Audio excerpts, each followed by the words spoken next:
तो अगर हम टॉपिक इन्फेक्टिव एंडोकार्डाइटिस को देखें तो let's start with what it exactly is. It's के एंडोथील जो एंडोकार्डियम है, the innermost layer of the heart, inflammation due to pathological infection.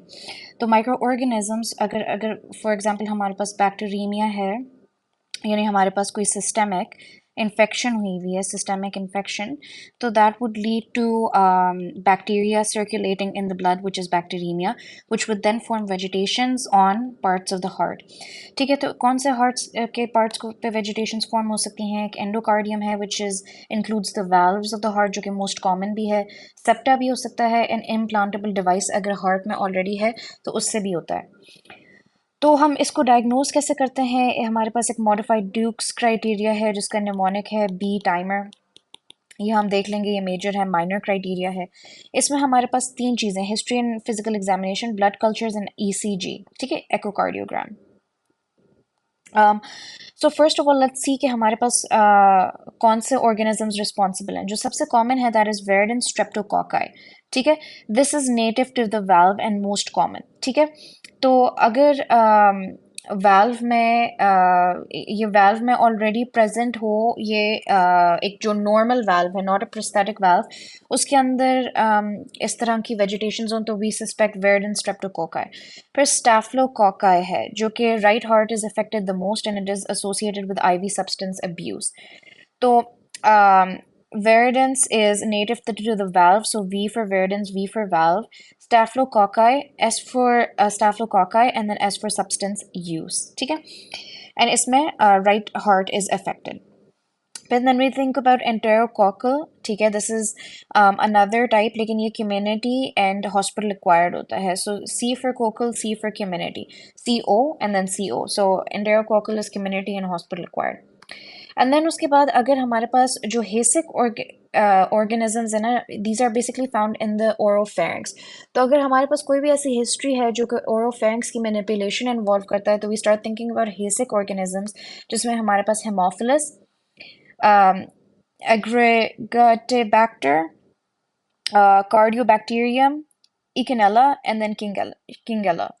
ठीक है, अगर हमारे पास फंगल कॉजेज भी हो सकते हैं, फॉर एग्जांपल अगर रीसेंट वाल्व सर्जरी है, या हमारे पास इनड्वेलिंग वैस्कुलर कैथेटर है, इम्यूनोडेफिशिएंसी है, और अगर लाइक फॉर एग्जांपल आपने एम्पायरिक एंटीबायोटिक्स दिए लेकिन वो पेशेंट अभी भी इंप्रूव नहीं कर रहा, तो मोस्ट लाइकली उसकी फंगल एटियोलॉजी होगी। But you also suspect fungal aetiology अगर हमारे पास वाल्व की सर्जरी है या कैथेटर है, क्योंकि उसको फंगस लग जाती है या इम्यूनोडेफिशिएंसी है। ठीक है, but remember viridans is most common. So V for viridans, V for valve. S staphylococci, right heart is affected, and IV substance abuse, enterococcal, CO, community and hospital acquired, Hayseck organisms, oropharyngeal अगर manipulation है, fungal immunodeficiency अगर कोई surgery हो, अगर ठीक ना हो रहा हो despite empiric antibiotic, and अगर indwelling catheter पड़ा हुआ हो. So first of all, the first thing we're going to do is ABCD assessment like we always do. Let's say the patient is unstable. तो हम ये सब करेंगे: airway, breathing, circulation, IV access, उसके साथ साथ vital sign monitoring, supplementary oxygen, और हम start कर देंगे broad spectrum antibiotics. ये आगे discuss होगा, लेकिन ये बहुत ज़रूरी है कि broad spectrum antibiotics हम दें। अगर तो पेशेंट स्टेबल है तो हम तीन चीज़ें करेंगे: हम हिस्ट्री एग्जामिनेशन, ईसीजी, और हम ब्लड कल्चर्स करेंगे, हम ईएसआर करेंगे, सीआरपी और सीबीसी करेंगे। तो पेशेंट हिस्ट्री के साथ क्या आएगा? ऑब्वियसली हमारे पास जब बैक्टीरियमिया है तो क्या चीज़ होगी हमारे पास? फीवर होगा। ठीक है, फीवर के साथ और क्या होता है? नाइट स्वेट्स होते हैं, क्योंकि ये this is just something that is accompanied with fever. Night sweats जब होते हैं तो बंदा पूरी रात जागता है, तो उसको हो जाता है फिटीग। ठीक है, तो ये तीन चीज़ें, ये तीन सिम्टम्स हैं, ये तो लिंक्ड है।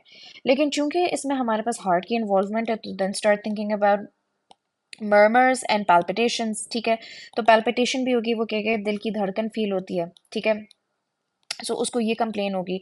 फिर उसके बाद प्री एग्जिस्टिंग हार्ट कंडीशन अगर हो, तो विच रिक्वायर्स प्रोस्थेटिक वाल्व। सो से कि उसको प्रोस्थेटिक वाल्व है और उसने कहा कि हिस्ट्री है मेरी इस तरह की सर्जरी की, तो we would automatically be start thinking about it. और आईवी सब्सटेंस अब्यूज, क्योंकि हमने पढ़ा था इसमें हमारे पास स्टैफ्लो कोकाई की इन्वॉल्वमेंट हो जाती है, ये जो पढ़ा था हमने।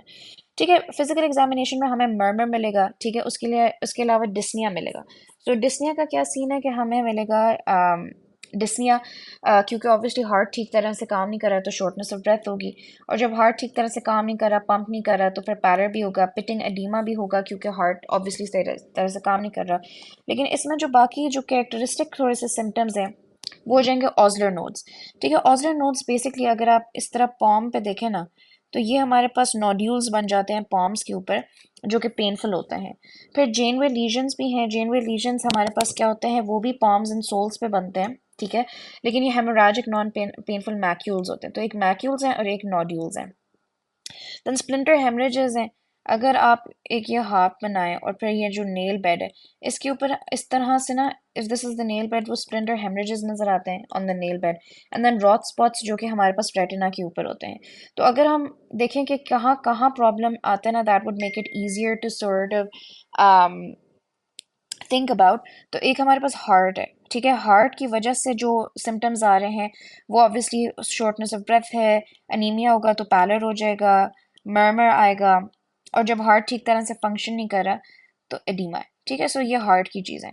लेकिन let's think about other things as well. हम लोग फिर देख लेते हैं हैंड्स और फीट में। इसमें हमारे पास हैंड्स और फीट में दो चीज़ें हैं, जेनवे लीजन्स एंड ऑजलर। फिर हम आई पे आ जाते हैं। आई पे हमारे पास रॉट स्पॉट्स हैं। ठीक है, एंड देन हम इसी पे ऐड कर लेते हैं स्प्लिंटर hemorrhages. ठीक है, so that is basically the physical examination. Now let's look at जो हम करेंगे diagnosis and investigation.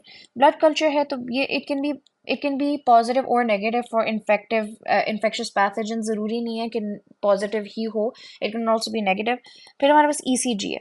जो ECG है, हमने कहा है कि हार्ट का प्रॉब्लम है तो इसमें नॉर्मल भी हो सकता है और एरिथमिया भी हो सकता है। तो इन्फेक्टिव एंडोकार्डाइटिस में what would you see, you would see AV heart block, और इसमें तीनों टाइप्स हो सकते हैं, first degree, second degree and then third degree. इसमें हमें पता है already Mobitz type 1 2 and then third degree. Third degree में एस्केप बीट है जिसमें बेसिकली कोई रिलेशन नहीं होता पी वेव का QRS के साथ। ठीक है, सो अगर तो ये सब चीज़ें हैं आपकी हिस्ट्री, फिजिकल एग्जामिनेशन और ब्लड कल्चर, ECG से आपको लग रहा है कि इन्फेक्टिव एंडोकार्डाइटिस है, तो आप स्टार्ट कर लेते हो इम्पेरिक एंटीबायोटिक्स।